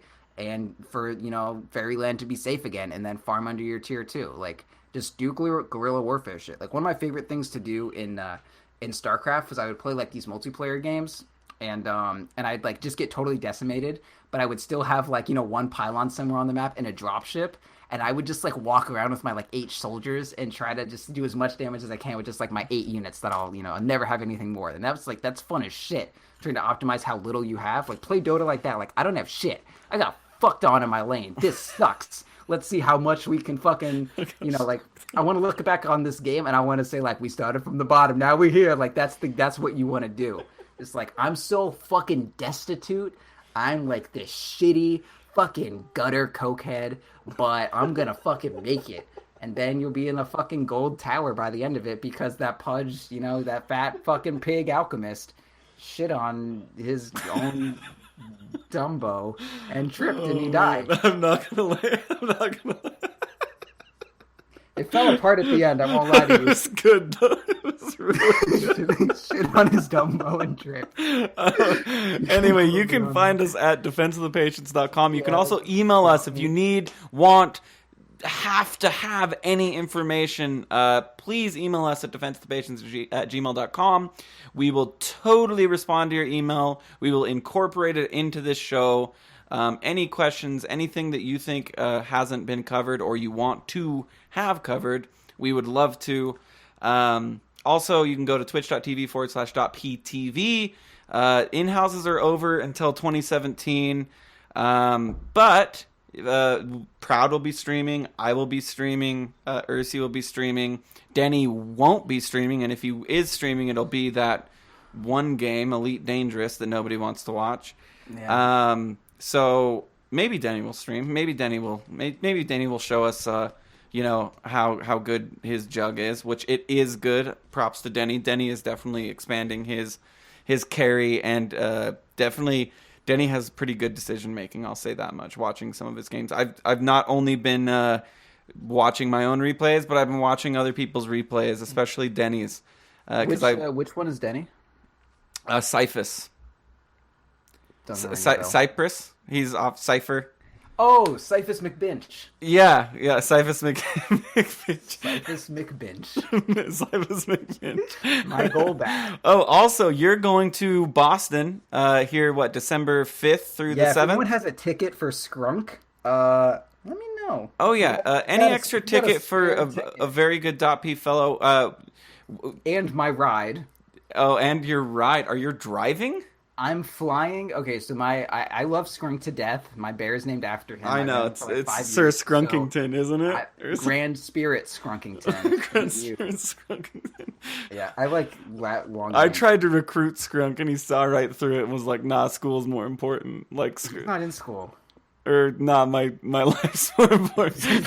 Whatever. I was like, Skrunk, dude, join us, man. Like, you should have a show. We'll call it Skrunkland, dude, where it's all of you and half of me. And he's like, nah, man, that's cool. Like, yeah, I'm everyone's second choice when Skrunk's involved. No, that's not. But anyway, so I'm going to see Skrunk in Maine for part of my winter break or whatever. So I'm flying there, and then I'm gonna be hanging out with him for like a week and a half or something like that. And then I'm flying down to my home for holidays and that sort of thing. Then I'm coming back to still sunny, thank you global warming, California. Nice. It's cold as fuck here, so it's pretty miserable. Just about 300, 400 miles away from you. Give it a couple years. We don't have an EPA anymore. Yep. No, we don't. That's okay though, because we are not politically inclined at all. Matter of fact, my ears, eyes, and mouth are shut. So yeah, you can also go to YouTube. That is .ptv1, YouTube/.ptv1. You get to see the comms for Hakuna Marana. You get to see the comms. You don't actually get to see that on our YouTube. You can go to Twitch for that. You can go to YouTube and see the comms for Theorycraft. And you can also see the gameplay for Theorycraft. Those are always fun to watch. Also, you can watch me whine about my Sven game. I still haven't uploaded that, but I will if you're listening to this. Nice, please do. You can also go to iTunes, leave a review. That helps a ton. Please do go to iTunes. Pretty please leave a review. We'll get to all the other countries other than the United States. I don't know why they do that. It's just tough. We have to click through the 118 different countries to find reviews. Did you hear that? No. This? Yeah. What the hell was that? I've been playing with a soy sauce bottle. I didn't want it to sound like I was. It sounded like you were throwing up, dude. Oh no! Oh my God! No, sorry. I had Chinese food for lunch, and I have a soy sauce bottle here, and I was just playing with it, and I was like, oh. Yeah, it sounded like you were like, that's why I'm excited. No, I'm just this is just good old Kiko, man. Go man, Kiko, it's man. fucking awful, dude, but it's cheap. Yeah. All right. And you know, you can go other places and find things about .p. Of course, Jay Gushi, the Reddit. We love Jay Gushi around here. What does the J stand for? Juan. Joyous, jovial. Juan. I don't know if he wanted me to give that away, but Oh my God. his name is indeed Juan Gushikin. Well, he has to move. Yep. Sorry, Jay Gushi. But yeah, he is a super duper awesome person, and we all love him. Of course, Fleb with 2Bs. Theorycraft Thursdays. What am I just saying shit? I think you're just saying words right now. Grouty and Blackheart, they're good. Or Sinity, that guy. Grumbo. Grumbo, Grunko, Grumbalicious. I just like saying Grumbo. You know, his feelings are getting hurt, and people need to stop. People's feelings get hurt, dude. With what? With people. Apparently, Grotty gets a bunch of shit, he was saying. Oh. It's got to stop, yeah. Hey, you know I'm number He's a one on the great guy. Grotty Defense Force. Yeah, I like Grotty a lot. Like, me and Grotty, you know, had a lot of shared interest in Arc Warden when Arc Warden first came out. So, we built a bond over Arc Warden. Anyway, this has been Proudland, how to succeed amongst the masses. If you want to know my builds, you can find them at .pbuilds.tumblr.com. Yes. They're on the website, which is a couple of clicks, and it's in the game. It's super neat, especially if you've heard of Proud's PA, but you're not exactly the order of her, or heard of Proud's Jug and not exactly the order. They're super fun, super effective builds. Do them.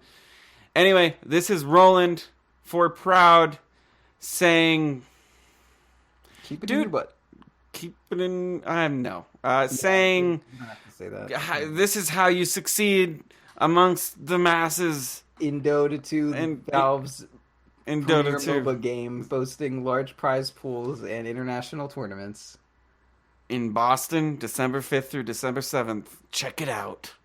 Make sure I feel like we that- always have such weak endings. I'm just a weak person. Dude, your stance. Like, I mean, I'm gonna I've go a back to great the stance. I feel like fighting you, I'd be surprised. You know, I'd look at you and I'd be like, nah, I could take him. And then there would be some crazy shifts, some crazy maneuvers. You know, If you want to know, I'd be on your back. you already were the crazy little goblin on Wazoo's back. So Yeah, so- that's years of practice. that is a memory I college- will cherish for the rest of my First life. college I went to, my favorite memory is the night that I choked out my roommate with my thighs. That was great. He tried to steal my computer when he was drunk. That shit. Either he peed in the fridge. Man, college is a hell of a job. All right, this is Roland for Proud saying next week you can check out how Proud choked his room. I can't do it. I can't close out a show. I've sat down with Denny. All right, let me do it. Let's just stop. Let's just stop. Let's do it. Okay. Okay. All right, this has been Proudland. We hope you enjoyed our show. We hope you got a lot of insight based on how incredible I am. I'd like to thank Roland for always encouraging me, because he's the only one in my life who believes in me. And I would just like to say thank you for listening to our show. This is the only thing that makes me happy in this awful fucking world. And I would love to see you next week. All right, we're done.